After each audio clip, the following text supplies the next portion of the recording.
হরে কৃষ্ণ। ভগবান শ্রীকৃষ্ণের মতো ভগবান শ্রীকৃষ্ণ নামও সর্বশক্তিমান।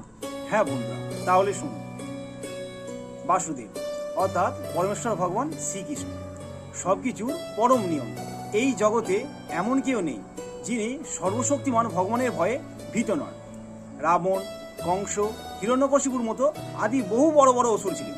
তারা অত্যন্ত শক্তিশালীও ছিলেন, কিন্তু তারা সকলেই ভগবান শ্রীকৃষ্ণের হাতে নিহত হয়েছিলেন।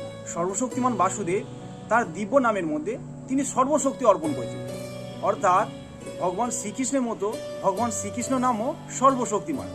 তাদের মধ্যে কোনো পার্থক্য নেই। তাই যে কেউ মহাবিপদেও ভগবান শ্রীকৃষ্ণের নামের আশ্রয় গ্রহণ করতে পারে।